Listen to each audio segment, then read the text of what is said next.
So, so we have discussed a 1D optical waveguide, 2D optical waveguide, modes, and then how to solve them.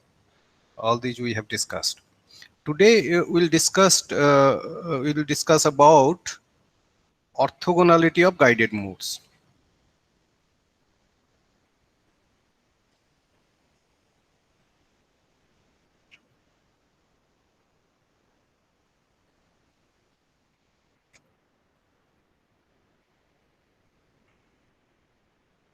Okay.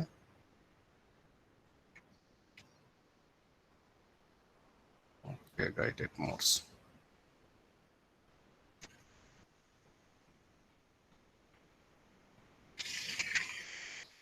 Fine.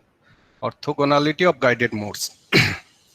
So, if we just start from what we understand so far, T-like mode for a T-like mode and TM-like mode.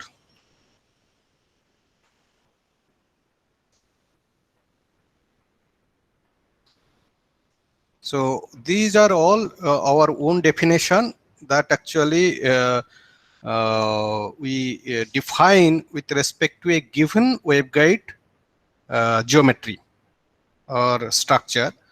For example, if we take a kind of SOI waveguide, right, then you can have something like this. This is silicon on insulator. So this is your box layer.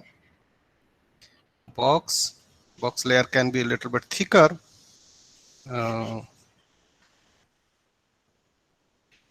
This is your box layer, and this is your SOI layer, and this waveguide structure, waveguide structure we define here, and propagating direction is say Z direction.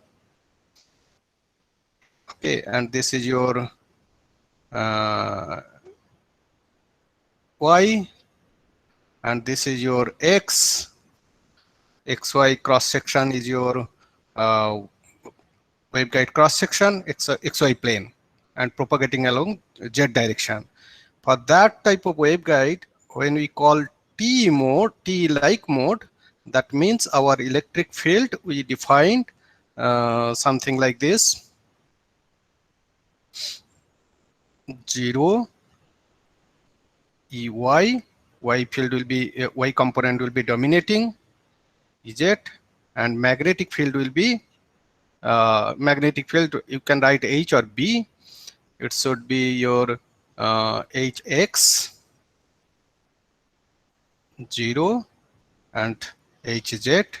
That is actually T-like mode. And in case of TM-like mode, electric field will be something like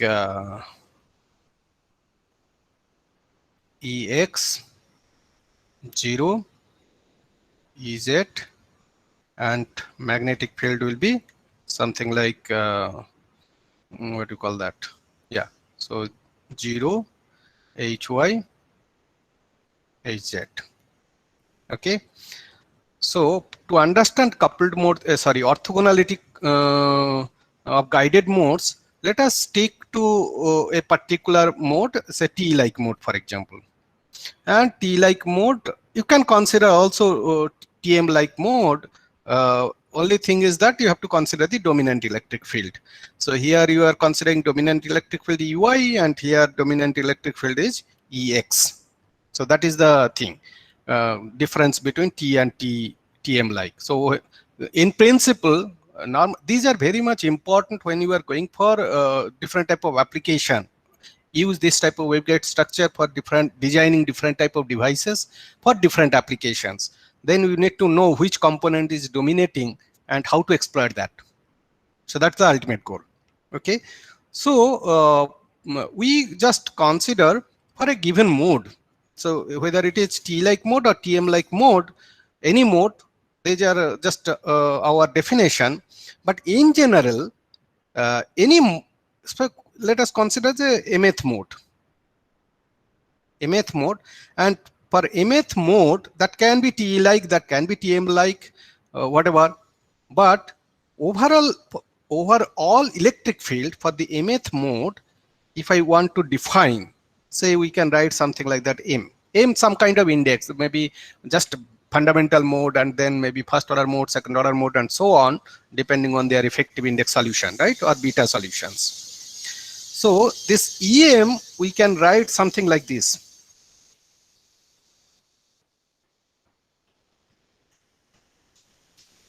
So that is the XY dependent, cross section dependent field distribution.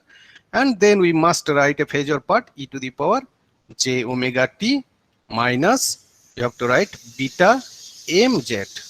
So that means the mode number actually differ by field distribution. This is electric field distribution. I am writing the electric field XY dependencies, and another thing is that beta m. So for the moment, you don't need to bother about whether they are coming out of TE mode or TM mode, whether they are having X component or Z component or Y component or whatever. This is a total field. All the components you can think of, if it is existing at all. In general, we are considering electric field for mth mode. Similarly, for the mth mode, I can define magnetic field associated with that. That will be, I'm just writing this EM, HM, XY, and since they belong to same mode, that means their phase part, that e to the power minus e to the power j omega t minus beta mz, they will be same. That is for mth mode. Okay, mth guided mode. So you can have, there are many modes it can support. For example, as long as n effective is actually giving a solution, giving corresponding beta m value equal to 2 pi by lambda for a given lambda n effective m, and it can be defined as omega by c n effective m. And you know, if there are many modes are supported by this waveguide, we can say that this fundamental mode n effective 0, that must be greater than n effective 1 first order mode, that can be greater than n effective 2, that can be greater than n effective 3, and so on. So normally you keep on getting the solutions, and higher order modes means lower and lower refractive indices.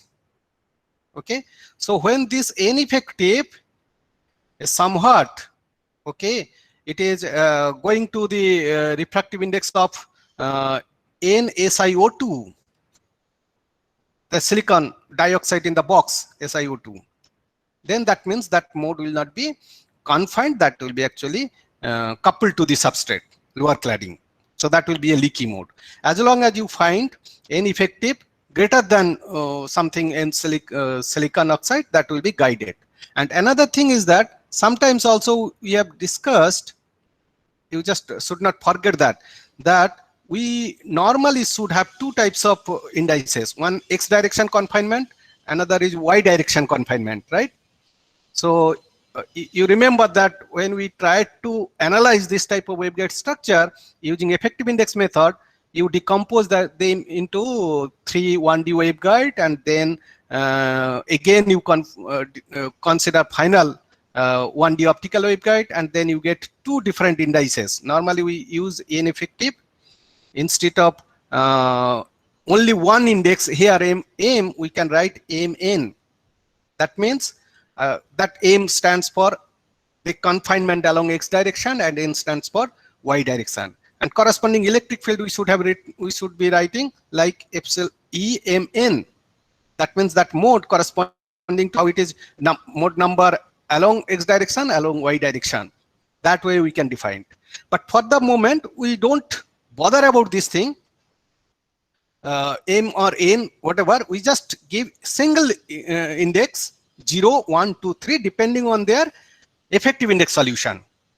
So the highest confined mode having effective index n effective, we write as 0, and then next highest effective index of a solution, that we are writing 1, and so on. So we are just giving this index m depending on the value of the effective index or propagation constant, which is having highest, that is actually most fundamental mode, and then next confined mode, that will be first order mode, and the next one will be second order mode.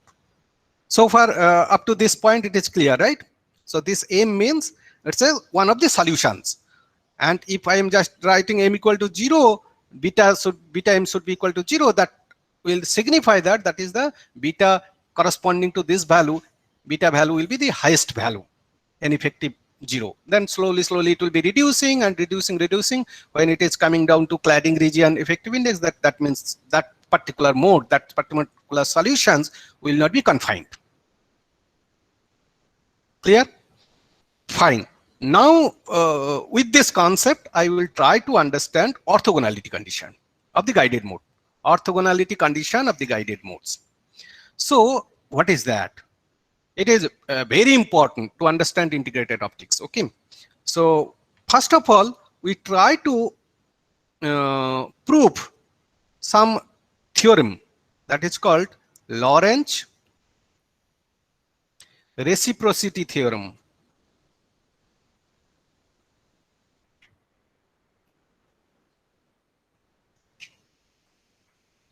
Lorentz reciprocity theorem. What is that?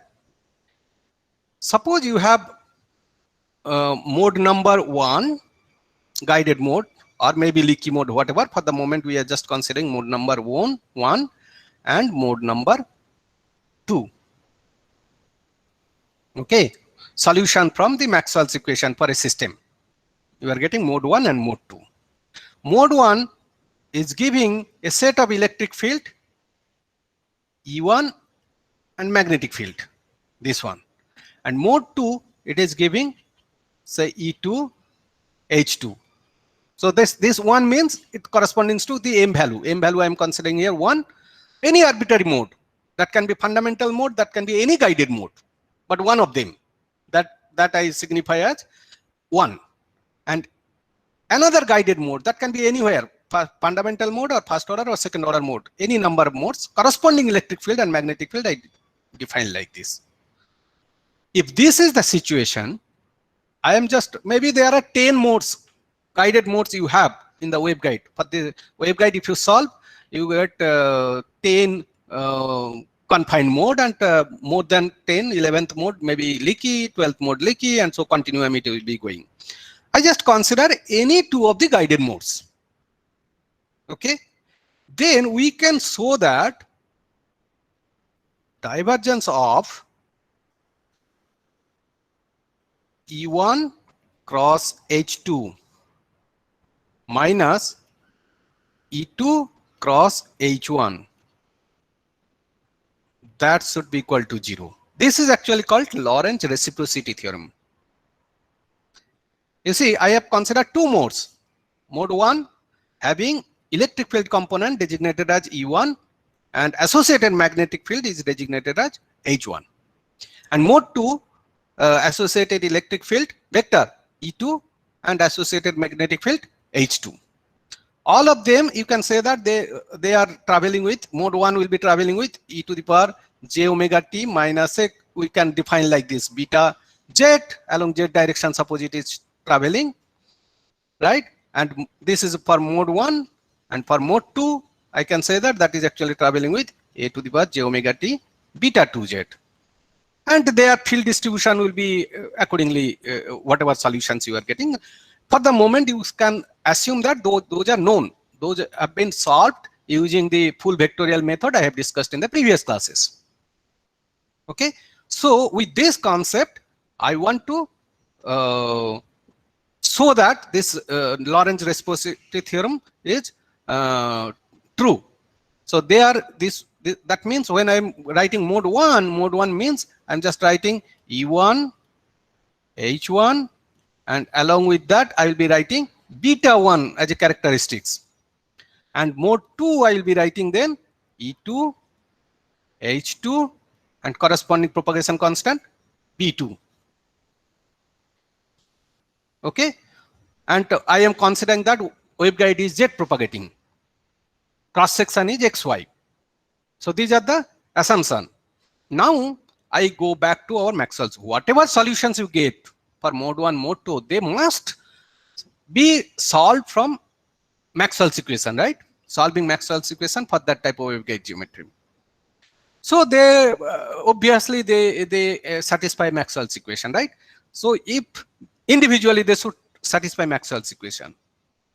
Now for mode 1, if I just try to write first curl equation, curl of E1, that should be equal to, I can write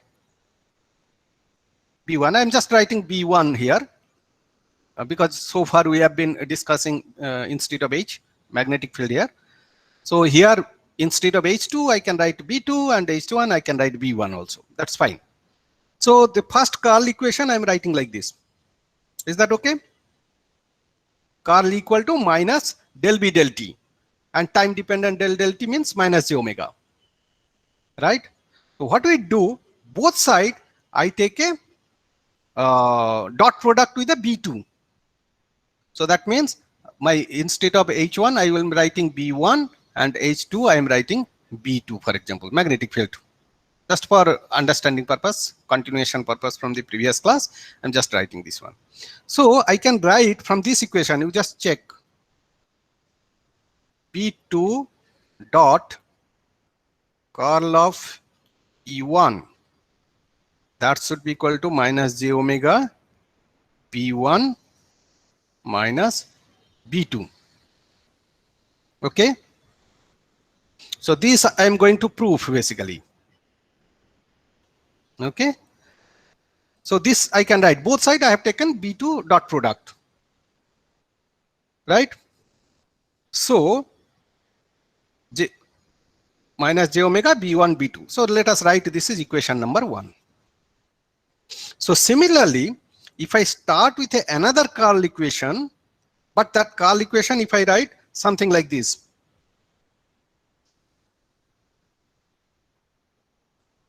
B2 curl of B2, curl of E I have written. If I start from here, what is that? Curl of B2 equal to j omega mu epsilon del D del T, right? Epsilon, I am writing E2, this one. This is another curl equation, right? If you have any problem, you just let me know to understand. This is a curl B equal to mu times del D del T. Curl H equal to del D del T, right? Curl B equal to del D del T means epsilon del E del T, and then mu will be there, and del T means j omega. So j omega mu epsilon E2 I am writing. So here what I will do, I will take dot product. There I have taken dot product. B2 here I will be taking dot product of E1. So if I write E1, why I am doing this? Because I want to prove that curl of B2 equal to j omega mu epsilon E1 dot E2. Okay. So this equation I am giving number as 2. Okay. So equation 1 and 2 I have got. Fine. Now what I'll do? I'll do equation 1 subtracted by equation 2. Okay. Equation 1 subtracted by equation 2 gives me what I get? I get B2 minus dot curl of E1 minus E1 dot curl of B2. Okay, this should be equal to minus j omega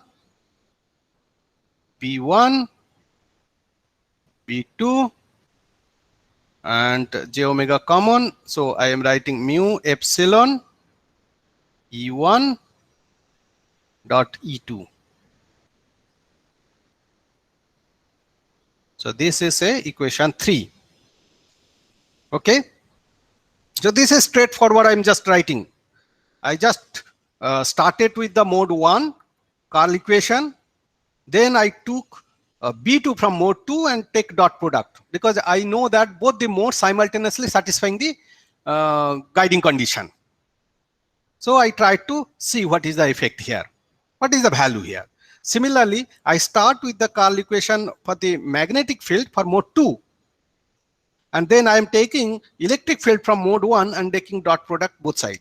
Then I am just subtracting mathematically now. Now I am just thinking mathematically. So next step is what? Next step is you just think of that for any vector identity, divergence of if you are taking cross product of two things, say let us consider two vector R and S. If you try to expand this one, how it will be looking like? It will be S dot curl of R minus R dot curl of R S. This is the vector identity, you know. I'm just not going, you can prove that if this is correct or not. Vector algebra you will be getting in the first page this solution. Okay, so if two vectors you take a cross product and then take divergence, that is actually this identity gives. Now you just consider this R equal to, you just consider E1 vector, and S you consider B2. Instead of R, you are taking electric field coming from mode 1. Instead of S, magnetic field coming from mode 2. Then what I can write? Divergence of E1. You will come to know why I am doing so. Right? This is left hand side. And what is right hand side? Right hand side, S means B2, right? B2 dot curl of E1 minus E1 dot curl of B2. Okay, so E1, divergence of E1 cross B2 means this one, right?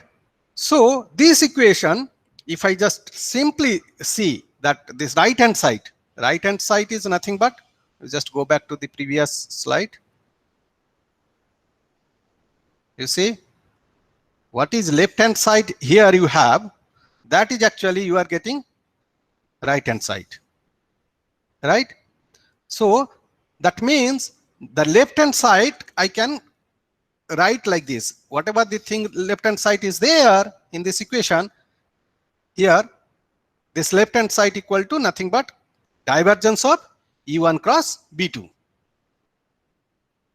So I can write from equation 3, right? From equation 3, I can write what I can write. I write here curl of divergence of E1 cross B2 equal to minus J times omega, and right hand side is B1 dot B2 plus it is mu epsilon E1 dot E2. So this equation I write 4. Okay, that is actually equation 4. Similarly, I just don't want to write that, but derive. Similarly, I can start here, instead of starting from mode 1, I can start from mode 2. And this one, starting from mode 2, instead of starting from mode 2, I can start from mode 1 and then process this way. And same fashion, I'll be getting another set of equation. That equation I can write curl of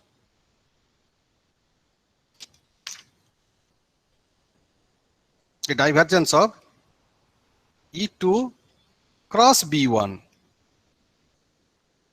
That should be equal to minus J omega.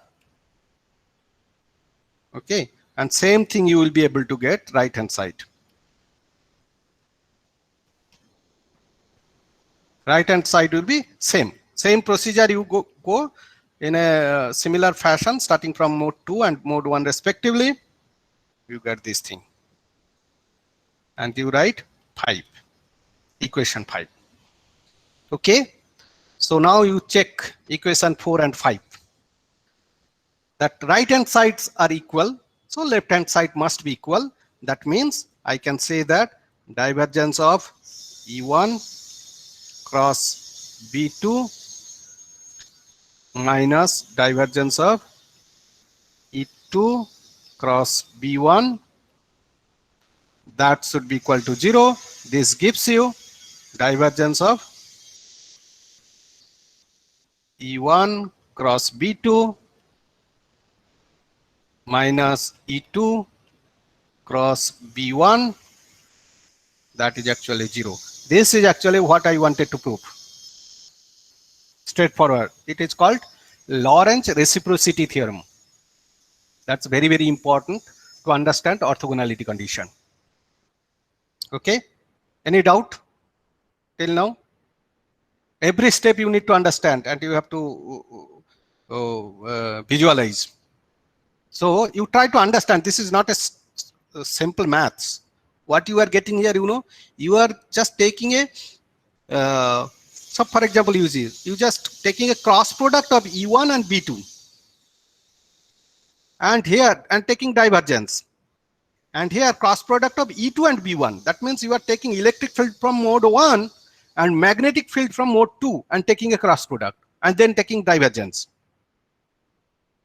That must be equal to, if you take electric field from the mode 2 and magnetic field from the mode 1 and take cross product and divergence, they're equal. So something interesting result, no? So, and 1 and 2, any arbitrary 2 modes. You're just comparing any 2 arbitrary modes, guided modes, or even that is true for leaky modes also. But leaky modes, this Lorentz reciprocity theorem true for any modes. It can be guided, it can be non-guided. But afterwards, whatever I am progressing, I will be discussing mostly related to I will be restricting myself only to guided modes only.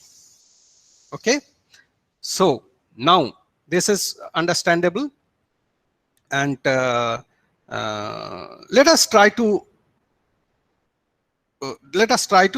proceed this one with this equation starting from the Lorentz reciprocity theorem. Okay, so Lorentz reciprocity theorem, I can just go back something like this. Let me know if you don't understand.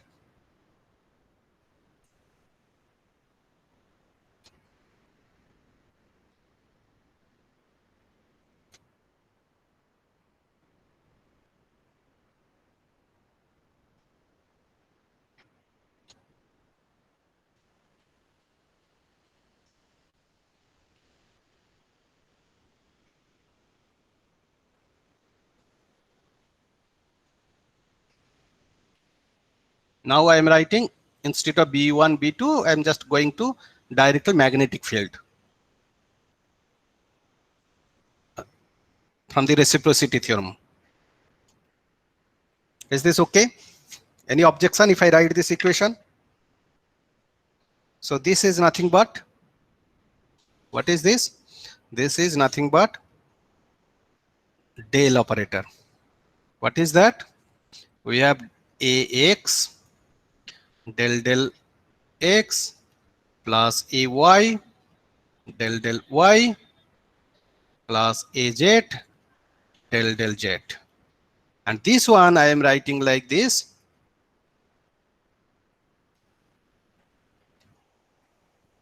Anyone can explain why I am writing this?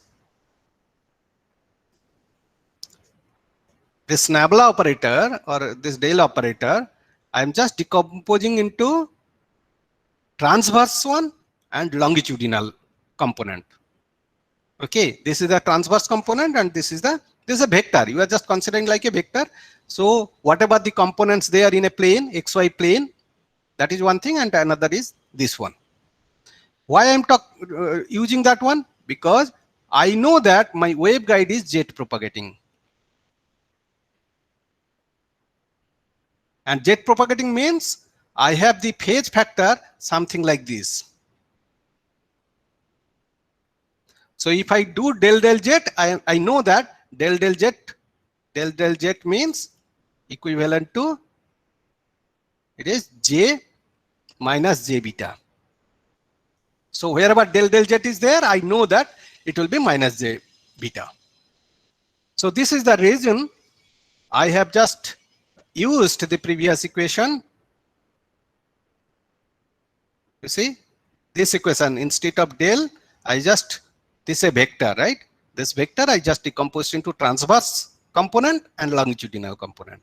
And B2, instead of B2 I can write mu H2, and B1 I can write mu H1, and mu common you take factor, that will be 0. So I'm just dealing now with the magnetic field, directly magnetic field strength H, just ampere per meter. Okay. So now what I will do, I know that I just take this one divergence with this one. I can simply write T dot E1 cross H2 minus E2 cross H1, then plus A z del z. Okay, maybe I write in the next line, that is better. So I need a longer length. Okay, so plus, so this I am writing this one multiplied by this one I have written, then this one multiplied by this one I will be writing. So Az, that is the z component, del z, and E1, instead of E1, you check what I am writing. I am writing E1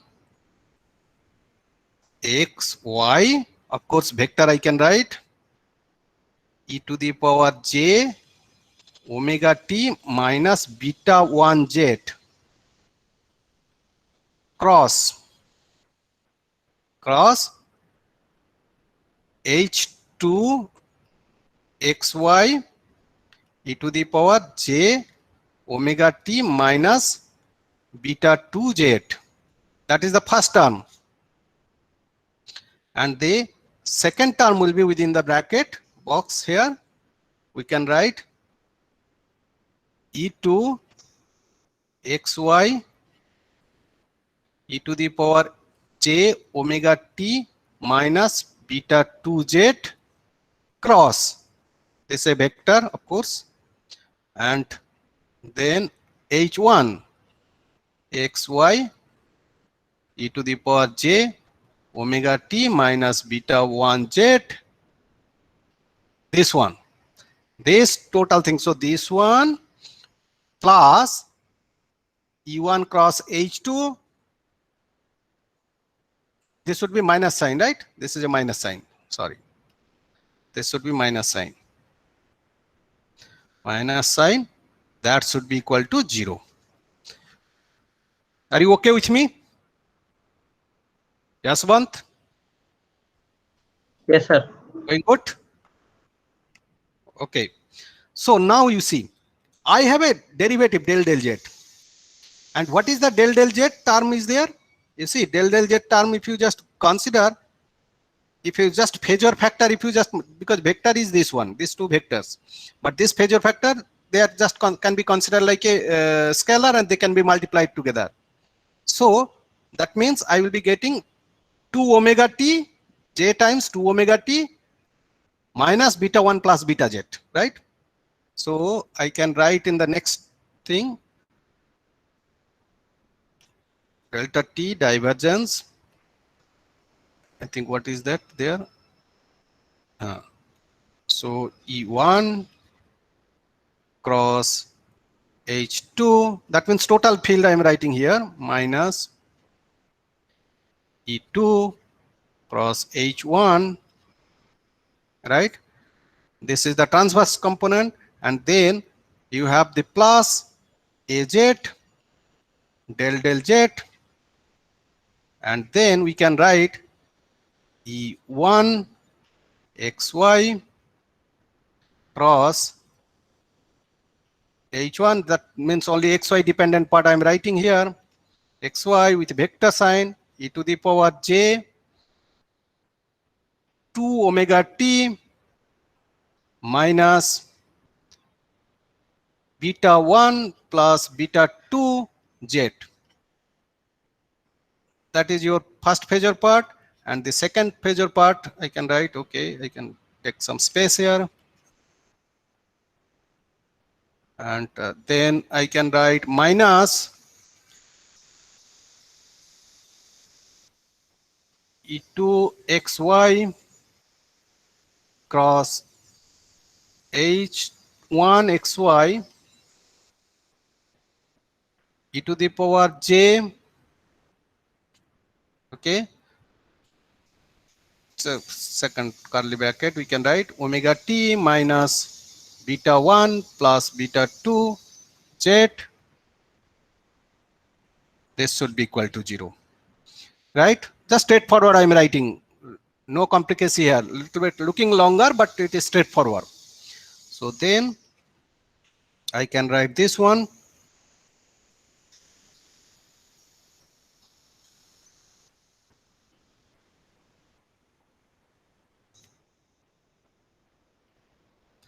and if you just make a derivative, what you supposed to get? This is minus, this is also minus. So I can write j beta 1 plus beta 2, right? J beta 1 minus beta 2, and then this one, of course az will be there, right? That vector e1. So whatever cross product you are taking, you have to take the z component, right? Of course, one thing it should be remember, that means it is actually dot product. You are taking a dot z along the z direction, right? That should be remembered because it is a divergence. Az and del z, whatever you are getting, dot product you have to take. Xy cross h2 xy, right? And then you have minus e2 xy and cross h1 xy, and then multiplication e to the power j 2 omega t minus beta 1 plus beta 2 z equal to 0. Clear? So any doubt till now? No doubt, right? So one thing is clear, you can just simply write, I can just this thing again I can absorb into this one, right? Once I have taken derivative, I can absorb here. I don't need to write curly this one multiplied by this one. I can write same thing here, like here. Okay, so I'm just simply reproducing here.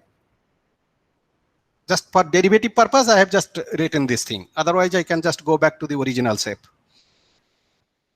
E1 cross H2 minus E2 cross H1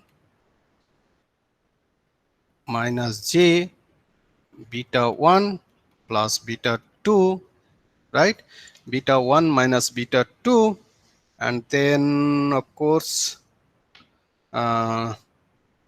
AZ dot, I can write E1 cross H2 minus E2 cross H1, that should be equal to 0. Okay, so this is the equation I am just getting. Okay, so instead of this one, let us consider this is cancelled. I just write this one equal. So this one equal to this one. Now this is left hand side, this is your left hand side, and this is your right hand side. They are equal, right? Now what I do, I do this is a transverse thing, right? I want to do some kind of integration, okay, over the surface, cross-sectional surface, because this is delta t transverse cross-sectional surface. I want to integrate. So I can write here integration over this surface, okay, whatever value you are getting, transverse direction, H2 minus E2 cross H1, and I just put ds. ds means dx dy, cross section variation. That will be equal to j times beta 1 plus beta 2, right? Beta 2, and then what I'll be writing?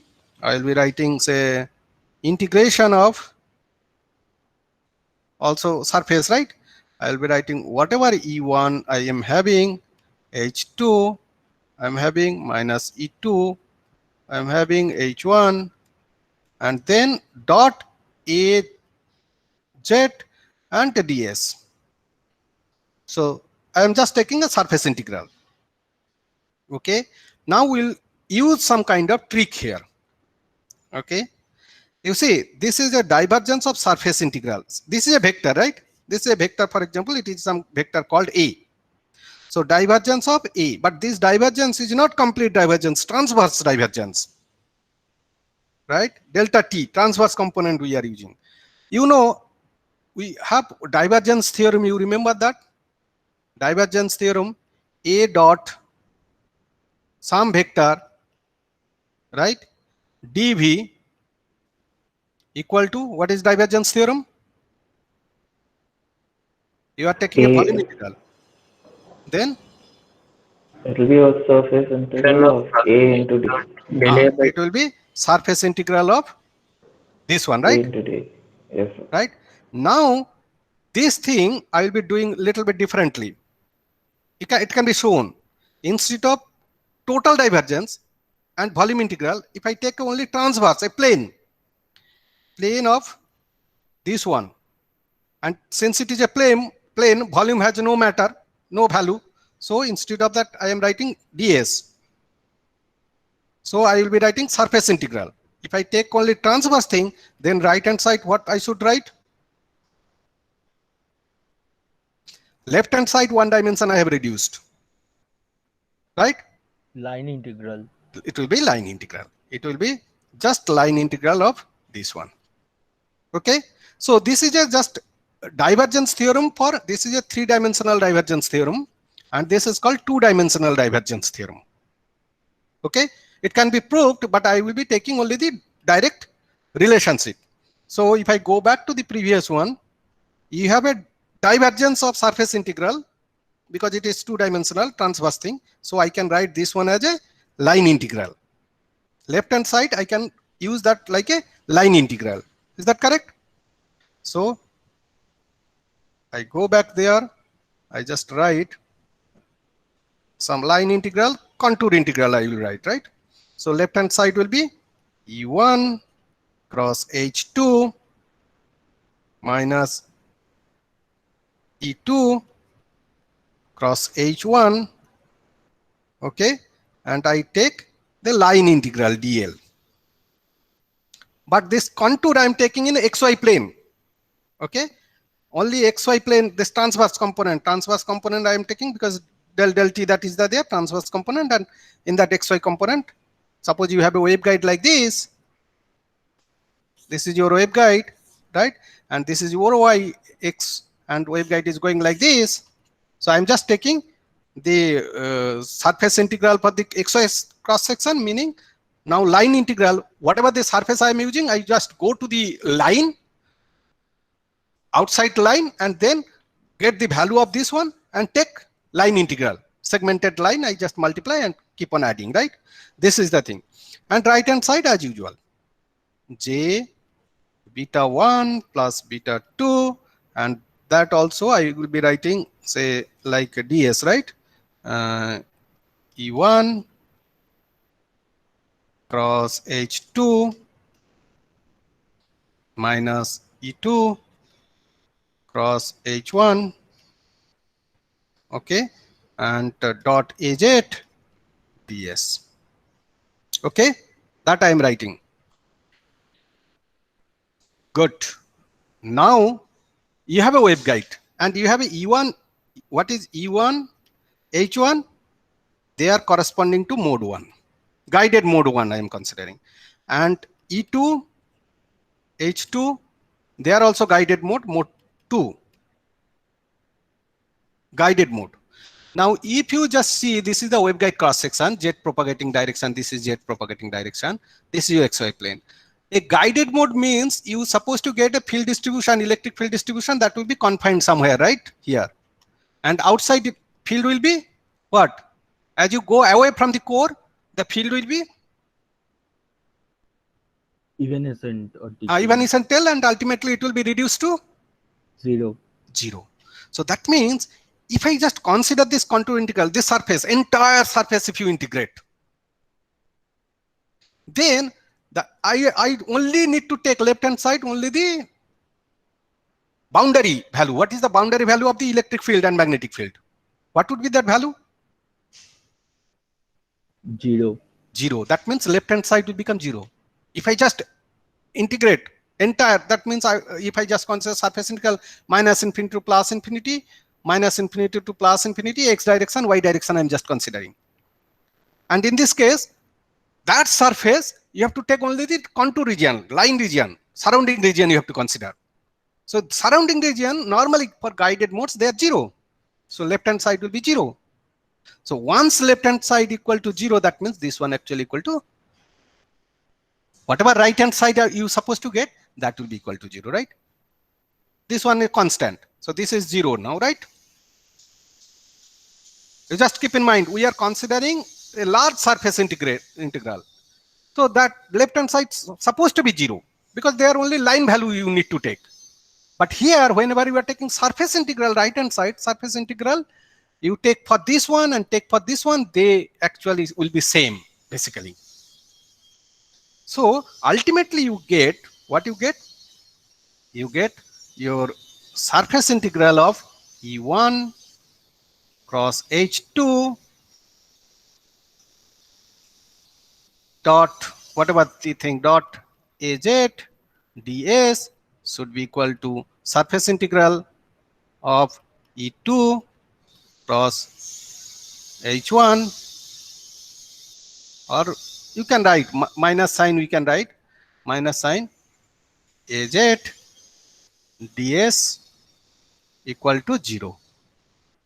Surface integral, right? Just close surface integral, this will be equal to 0.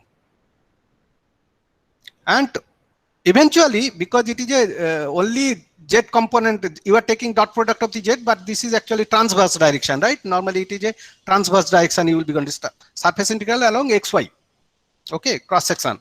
So in that case, I can z dependent and time dependent part I can factor. I can write simply E1 xy cross H2 xy, right, dx dy, that should be minus, can double integral you can consider, E1 E2 xy cross only xy dependent, z dependent, time dependent part I am just getting rid of because it is just surface integral both side. So xy dx dy, that should be equal to 0. So this is interesting thing we got. And now this we have considered, for example, I just consider E1 and H1, the mode 1, right? They are traveling with minus beta 1 z.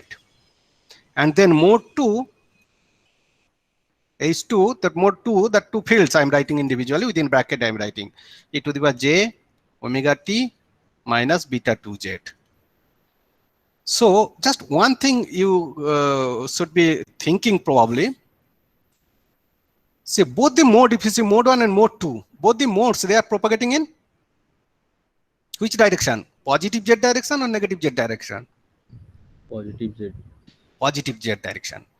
that is two arbitrary mode. But in a waveguide, if you have a waveguide, you have this direction. If it is some m number of modes are guiding in the positive direction, you can equally think that similar number of modes can propagate simultaneously in the negative direction. But here I derived this equation only considering both the mode forward propagating.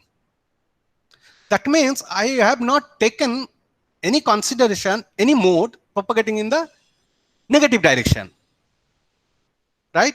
If I just consider this two mode belongs to two different, one is positive direction, another is negative direction. So that means I will be writing this one, right? Second mode may be in the negative direction. Then also I can proceed same way to find out something similar type of equation. Since this minus plus is coming, few steps I just skipping, I just give you as a home task. If you do that, then you will end up with another type of equation, almost identical, only one difference you will see. What difference can you just guess?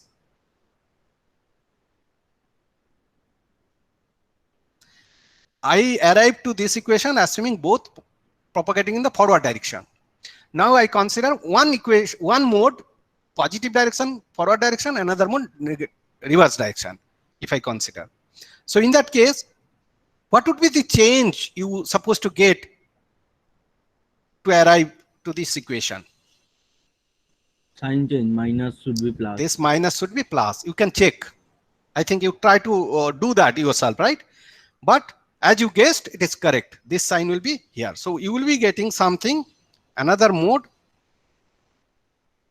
xy cross h2xy dx. This can be, we can give one equation, maybe 7 or whatever I've written, plus dx dy plus e2 xy cross h1 xy dx dy, that should be equal to 0. You see, I have written now xy dependent thing, xy dependent, because I am just integrating over cross section. So plus sign will be there, and this is the value you will be getting. Okay, z dependent part I am not considering. And obviously, if any mode, fundamental mode propagating in this direction, the field profile will be like this. And if the same mode propagating in this direction, so xy profile will not change, right? Positive direction or negative direction, profile will be same. But only their direction, field direction may change. Electric field direction, magnetic, because positive, negative, you have to change the their polarity, right? So considering that, you will be getting this. This is your equation 8. Compare equation 7 and 8. What you get? You have A minus B equal to 0. And here you are getting A plus B equal to 0. What does it mean?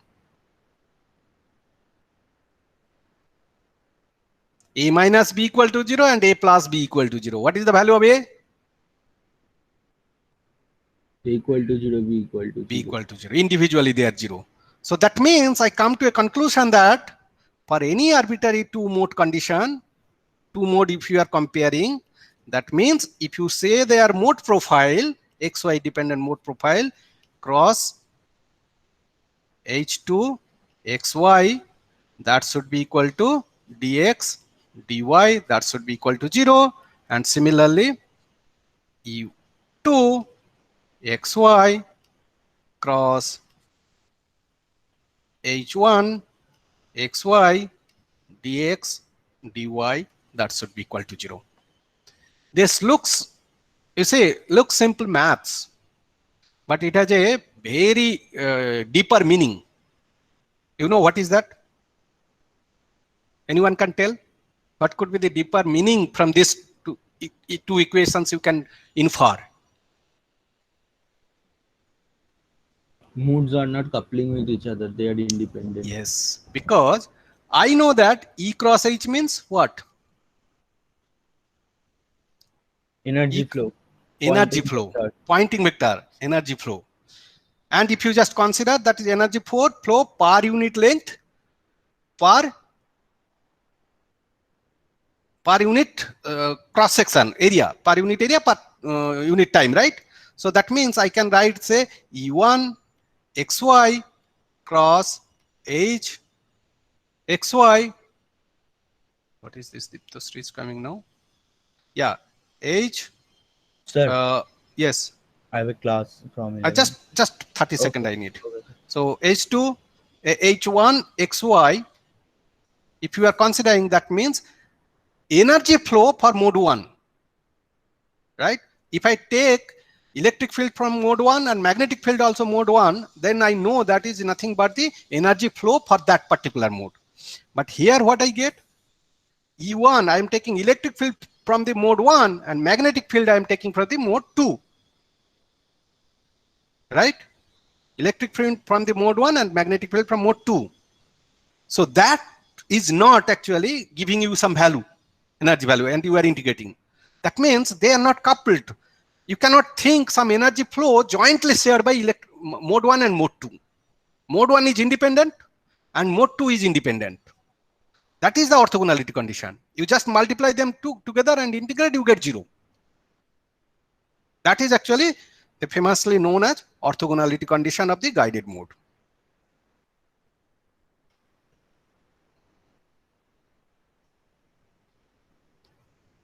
Okay, I just stop here, continue. So this is important thing. I will be using this for developing coupled mode theory in the next class after quiz 1. Okay, so Monday there will be a doubt clearance session. I think you can come with your questions, etc., and we will be discussing that.